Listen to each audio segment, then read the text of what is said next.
नमस्कार दोस्तों, मैं प्रतीक कंसारा आज की ऑनलाइन पाठशाला में आपका स्वागत करता हूं। आज हम एक महत्वपूर्ण टॉपिक पढ़ेंगे जिसका नाम है साइकोमेट्रिक चार्ट। यदि हम साइकोमेट्री में न्यूमेरिकल प्रॉब्लम सॉल्व करना चाहते हैं तो उसको दो तरीके से सॉल्व कर सकते हैं। जो पहला मेथड था उसको हम एनालिटिकल मेथड बोलते हैं और जो सेकंड मेथड है उसको हम ग्राफिकल मेथड बोलते हैं।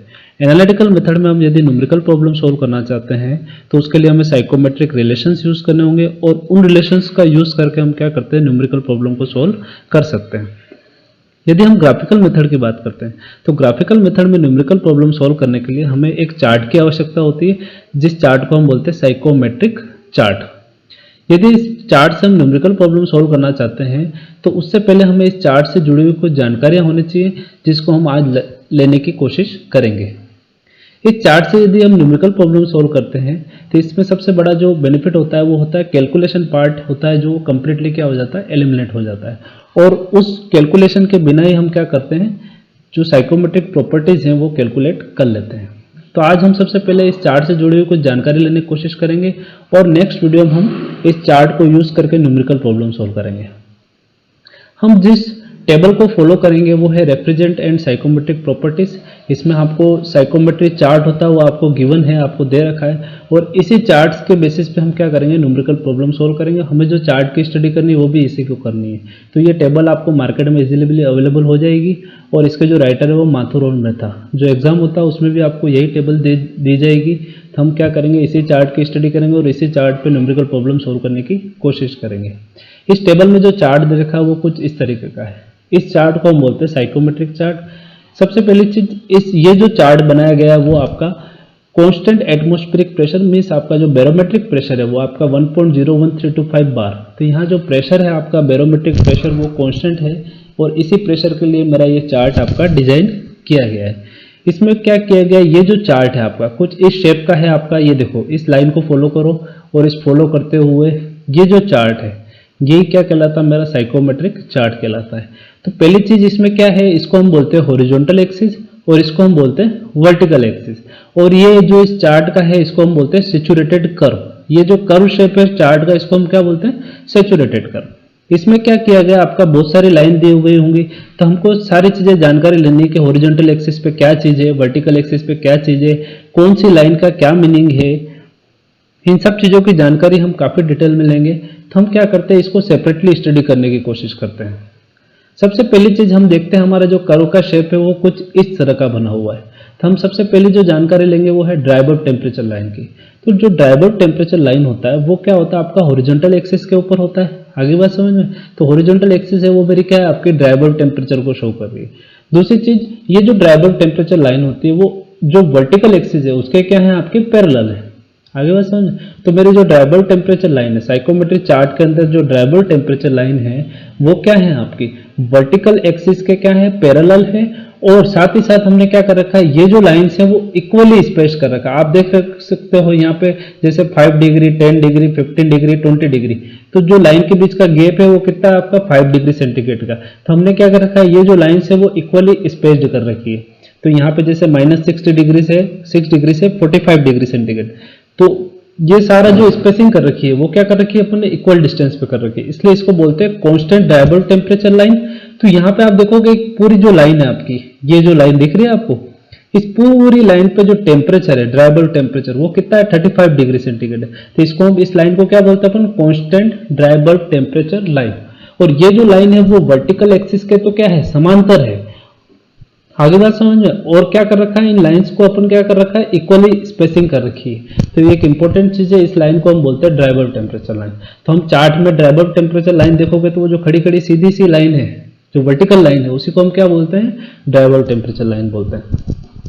एक और इंपॉर्टेंट लाइन है आपकी जिसको हम बोलते हैं स्पेसिफिक ह्यूमिडिटी या मॉइस्चर कंटेंट। मॉइस्चर कंटेंट क्या होता है आपका, पर केजी ऑफ ड्रायर, किलोग्राम पर केजी ऑफ ड्रायर जो होता है वही मेरा क्या कहलाता है, मॉइस्चर कंटेंट कहलाता है। यदि हम स्पेसिफिक ह्यूमिडिटी की बात करें, जो हमने रीड किया है, जो पढ़ा है, तो स्पेसिफिक ह्यूमिडिटी की जो स्केलिंग कर रखी है वो कहाँ कर रखी है, अपन ने वर्टिकल एक्सिस पे कर रखी है। जैसे हॉरिजॉन्टल एक्सिस पे ये टेम्परेचर शो कर रहा है, वैसे ही जो वर्टिकल एक्सिस है उस पर क्या शो कर रखा है, हमें स्पेसिफिक ह्यूमिडिटी शो कर रखी है। इसमें देखोगे आप स्पेसिफिक ह्यूमिडिटी जो लाइंस होती है वो क्या होती है, हॉरिजॉन्टल एक्सिस के तो क्या है, समांतर। ये देख रहे हैं आप। तो यह जो मेरी स्पेसिफिक ह्यूमिडिटी है वो हॉरिजॉन्टल एक्सिस के क्या होगी, पैरेलल होगी। और साथ ही साथ अपन ने क्या कर रखा है, जो स्पेसिफिक ह्यूमिडिटी वो भी क्या कर रखी है, इक्वली स्पेस कर रखी है। तो यहाँ आप जो जब स्पेसिफिक ह्यूमिडिटी को पढ़ोगे तो यहाँ पे जो लाइन्स है वो क्या है, एक दूसरे के सभी क्या है, पैरेलल है। दूसरी चीज, इनके बीच का जो गैप है वो क्या है, कांस्टेंट है, मतलब इक्वली स्पेस कर रखा है। जैसे 5, 10, जैसे आप यहाँ देख सको 0, 5, 10, 15, 20, 25, 30, तो यहाँ गैप कितने का है, 5 का। तो हमने यहाँ जो स्पेसिंग कर रखी है वो क्या कर रखी है, इक्वली स्पेस कर रखा है। यदि मैं इस लाइन पे कहीं भी मुझे स्पेसिफिक ह्यूमिडिटी रीड करनी है, तो जो इस लाइन पे पूरी स्पेसिफिक ह्यूमिडिटी रीड करने के लिए मुझे कहाँ आना पड़ेगा, इधर आना पड़ेगा, इस फॉलो करते हुए जैसे 10। तो इस पूरी लाइन पे जो स्पेसिफिक ह्यूमिडिटी होगी वो क्या रहेगी, कांस्टेंट रहेगी, इसलिए इसको बोलते हैं कांस्टेंट स्पेसिफिक ह्यूमिडिटी लाइन। और जो स्पेसिफिक ह्यूमिडिटी लाइन होती है वो क्या होती है, हॉरिजॉन्टल होती है, बट हॉरिजॉन्टल एक्सिस के क्या होती है, पैरेलल होती है। ये भी चीज समझो, आगे बात समझो। और साथ ही साथ इनको क्या कर रखा है हमने, इक्वली स्पेस कर रखा है। हम सारी लाइंस को सेपरेटली पढ़ेंगे और फिर उनको कंबाइंड भी एक बार देखने की कोशिश करेंगे। तो जो मेरी नेक्स्ट लाइन है वो है ड्यू पॉइंट टेम्परेचर लाइन। ये जो लाइन है वो मुझे डायग्राम में शो नहीं कर रखी है। ये लाइन जो सिंपली हमें एक बार इसका आइडिया लेना है कि ड्यू पॉइंट टेम्परेचर लाइन किस तरीके से चलती है। तो जो ड्यू पॉइंट टेम्परेचर लाइन होती है वो क्या होती है आपकी, ये हॉरिजॉन्टल के तो पैरेलल होती है, बट इनके बीच में जो स्पेसिंग होती है वो इक्वल नहीं होती। तो एक चीज समझिए, जो ड्यू पॉइंट टेम्परेचर लाइन है वो मेरी क्या है, हॉरिजॉन्टल के पैरेलल होती है। ये आप देख सकते हो, ये जो हॉरिजॉन्टल एक्सिस है उसके क्या है, ये पैरेलल है। बट इनकी जो स्पेसिंग है देखो 5, 15 और 25, जो गैप है वो क्या है, काफी ज्यादा है। आगे बात समझ, तो इनकी जो स्पेसिंग है वो इक्वली नहीं कर रखी। ऐसी लाइन को हम क्या बोलते हैं, ड्यू पॉइंट टेम्परेचर लाइन बोलते हैं। और ड्यू पॉइंट टेम्परेचर स्केल कहां पर है, जैसे इसकी ये ड्राई बल्ब टेम्परेचर की स्केल है, यहाँ जो वर्टिकल है वो स्केल कौन सी है, स्पेसिफिक ह्यूमिडिटी। इसकी स्केल कहां मिलेगी, इसकी स्केल मिलेगी हमें सैचुरेटेड कर्व पे। आप सैचुरेटेड कर्व को देखोगे तो सैचुरेटेड कर्व पे हमें क्या मिलेगा, ड्यू पॉइंट टेम्परेचर और वेट बल्ब टेम्परेचर की स्केल भी मिलेगी साथ साथ, जिस पे लिखा होगा 5 डिग्री, 10 डिग्री, 15 डिग्री, 25 डिग्री। तो ऐसी स्केल को हम बोलते हैं वेट बल्ब टेम्परेचर स्केल या ड्यू पॉइंट टेम्परेचर स्केल। पर ड्यू पॉइंट टेम्परेचर को कैसे रीड करते हैं, parallel to horizontal axis, parallel to horizontal axis. आगे बात समझ में। तीसरा इंपॉर्टेंट पैरामीटर है वो वेट बल्ब टेम्परेचर है। वेट बल्ब टेम्परेचर क्या कहलाता है आपका, जो वेट बल्ब टेम्परेचर लाइन है आपकी, वेट बल्ब टेम्परेचर लाइन को हम इसको बोलते हैं इंक्लाइन लाइन्स। क्या बोलते हैं, इंक्लाइन लाइन। तो इस साइकोमेट्रिक चार्ट के अंदर जो इंक्लाइन लाइन है वही क्या है, मेरी वेट बल्ब टेम्परेचर लाइन है। साथ ही साथ इनकी जो स्पेसिंग है वो अनइक्वल स्पेसिंग है। आप देखोगे यहाँ और इसके बीच का गैप और इसके बीच का गैप में क्या है, फर्क है। तो इनकी जो स्पेसिंग की गई है वो क्या है, अनइक्वली स्पेस किया गया है। इसको हम क्या बोलते हैं, इंक्लाइन लाइन बोलते हैं। वेट बल्ब टेम्परेचर रीड करने के लिए हमें क्या होता है, जो डायग्राम हमें दे रखा है, जो डायग्राम हम रीड करेंगे, साइकोमेट्रिक चार्ट जो हमारे पास अवेलेबल है, उसमें क्या है आपकी एंथैल्पी लाइन है। उस एंथैल्पी लाइन के क्या करना है, हमें पैरेलल लाइन को ड्रॉ करना है और उस लाइन को फॉलो करते हुए कर्व को क्या करना है, सैचुरेटेड करवाना है। तो जहां सैचुरेटेड पॉइंट है वहीं हमें क्या मिलेगी, वेट बल्ब टेम्परेचर स्केल भी मिलेगी। तो ड्यू पॉइंट टेम्परेचर में तो हम क्या करते हैं, ड्यू पॉइंट टेम्परेचर में तो हम हॉरिजॉन्टल के पैरेलल लाइन खींचेंगे और जहां सैचुरेशन पे जो टेम्परेचर होगा वही क्या कहलाता है, ड्यू पॉइंट टेम्परेचर कहलाता है। और वेट बल्ब टेम्परेचर रीड करने के लिए हम क्या करेंगे, वो जो हमारी एंथैल्पी लाइन है उसको फॉलो करेंगे और जहां पे ड्यू पॉइंट टेम्परेचर, जहां सैचुरेशन कर्व को कट करेगा वही क्या कहलाता है, मेरा वेट बल्ब टेम्परेचर कहलाता है। यदि हम आगे बात करते हैं तो वो मेरी लाइन है आपकी कांस्टेंट एंथैल्पी लाइन। जो मेरी एंथैल्पी लाइन होती है, आप यहां देखोगे हमें एक स्केल दे रखी है, इस स्केल को हम बोलते हैं एंथैल्पी स्केल। जहां यदि मुझे इस एंथैल्पी नोट करनी है तो मैं क्या करूंगा, इसी स्केल को फॉलो करूंगा और मैं एंथैल्पी को रीड करूंगा। तो इसमें क्या होता है, आपकी जो वर्टिकल लाइन्स है आपकी, जो इंक्लाइन लाइन्स हैं, जो इंक्लाइन लाइन्स है वो मेरी क्या कहलाती है, इंक्लाइन लाइन जो है मेरी एंथैल्पी लाइन कहलाती है।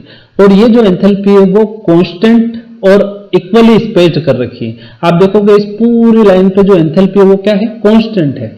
इस पूरी लाइन पे जो एंथैल्पी है वो क्या है, कांस्टेंट है। और इस पूरे कर्व में ये जो इंक्लाइन लाइन है वो इक्वली स्पेस्ड कर रखी है। आगे समझिए, तो ये जो इंक्लाइन लाइन है वो मेरी क्या कहलाती है, कांस्टेंट एंथैल्पी लाइन कहलाती है। और इस पूरी लाइन के ऊपर जो एंथैल्पी होगी वो मेरी क्या होगी, कांस्टेंट होगी, इसलिए इसको बोलते हैं कांस्टेंट एंथैल्पी लाइंस। आगे बात समझ में। और इनके बीच में स्पेसिंग भी क्या कर रखी है आपकी, सेम कर रखी है। तो जो गैप है वो आपका सेम है, आपका एक एंथैल्पी से दूसरी एंथैल्पी के बीच का। सिमिलरली अपन यहाँ देखेंगे वो है आपकी स्पेसिफिक वॉल्यूम लाइन। जो स्पेसिफिक वॉल्यूम लाइन है उसको बोलते हैं ऑब्लिक इंक्लाइन लाइन। हमने ये जो लाइन की कैटेगरी को दिया है उसको हम बोलते हैं इंक्लाइन लाइन, और जो स्पेसिफिक वॉल्यूम लाइन है उनको हमने कैटेगरी दी है वो है ऑब्लिक इंक्लाइन लाइन। तो ऑब्लिक इंक्लाइन लाइन में क्या है, इनका जो इंक्लिनेशन है वो थोड़ा और ज्यादा है। आगे बात समझ, इसलिए इसको बोलते हैं ऑब्लिक इंक्लिनेशन। और ये जो इंक्लिनेशन है वो क्या कर रखा है मैंने, इक्वली स्पेस्ड कर रखा है। तो ऐसी लाइन जिनमें बीच का जो गैप है वो तो कांस्टेंट है, गैप दोनों के बीच में क्या है आपका कांस्टेंट है, इक्वली स्पेस कर रखी है, और ये जो लाइन है वो ऑब्लिक इंक्लाइंड होती है। ऐसी लाइन को क्या बोलते हैं हम, स्पेसिफिक वॉल्यूम लाइन बोलते हैं। इस पूरी लाइन पे स्पेसिफिक वॉल्यूम कांस्टेंट होगा, इस पूरी लाइन पे भी स्पेसिफिक वॉल्यूम कांस्टेंट होगा, इसलिए इसको बोलते हैं कांस्टेंट स्पेसिफिक वॉल्यूम लाइन। आगे बात समझ में। एक महत्वपूर्ण लाइन से आपकी वो होती है रिलेटिव ह्यूमिडिटी। हमारा जो ये कर्व है इसको हम बोलते हैं सैचुरेशन कर्व। आपने देखा होगा इस यहाँ जो मेरी स्केल है वो ड्राइबल टेम्परेचर है, यहाँ मेरी स्पेसिफिक ह्यूमिडिटी है, और ये जो कर्व शेप है इसको बोलते हैं हम सैचुरेशन कर्व। इस पे आपको स्केल भी दे रखी है, वो स्केल कौन सी है आपकी, ड्राइबल वेटबल टेम्परेचर और ड्यू पॉइंट टेम्परेचर। आगे बात समझे। और सामने जो आपने एंथैल्पी देखी होगी, यहाँ एंथैल्पी स्केल थी। इस सैचुरेशन कर्व पे जो रिलेटिव ह्यूमिडिटी होती है उसको बोलते हैं हम 100%। यहाँ पे रिलेटिव ह्यूमिडिटी कितनी होती है आपकी, 100% होती है।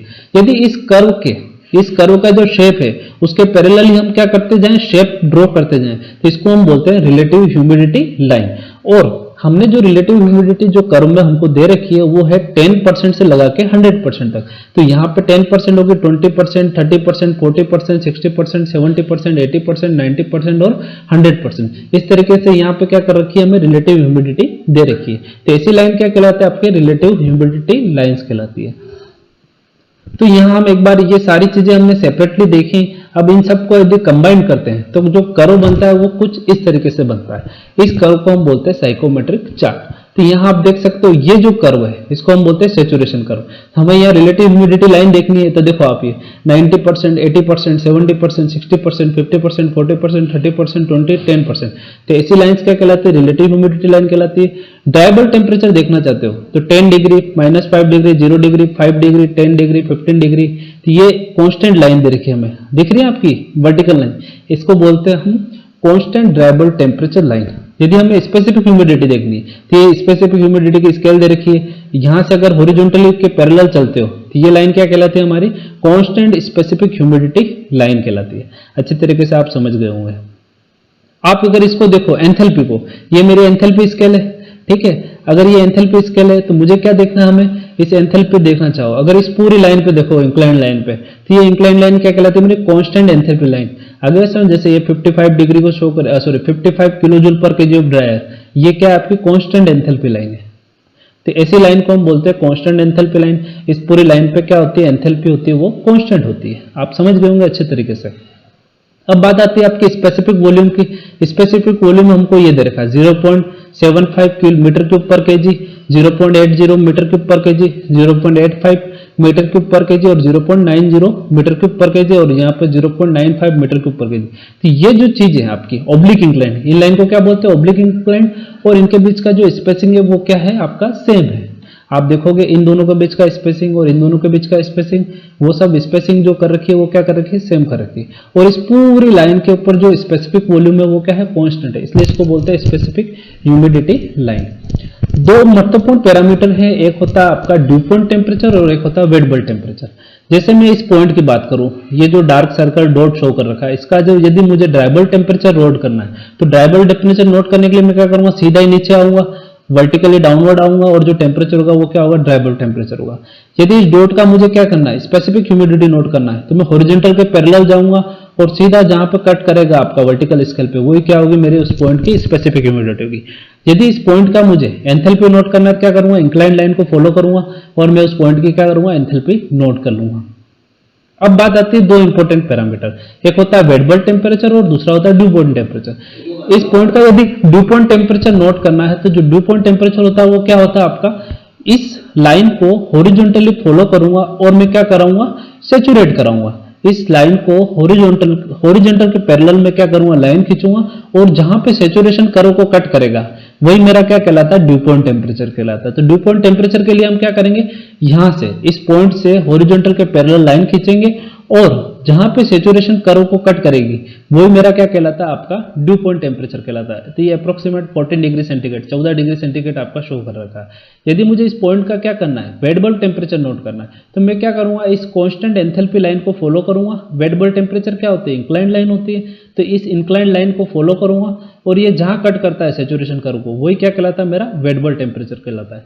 तो आगे हम काफी डिटेल में जानकारी लेंगे कि ये चार्ट है आपका, इस चार्ट को यूज करके हम कैसे न्यूमेरिकल प्रॉब्लम सॉल्व करेंगे और किस तरीके से हम साइकोमेट्रिक प्रॉपर्टीज कैलकुलेट कर सकते हैं। आशा करता हूं आप अच्छे से समझ गए होंगे साइकोमेट्रिक चार्ट क्या होता है और इसका यूज किस तरीके से करना है। धन्यवाद। जय हिंद, जय भारत।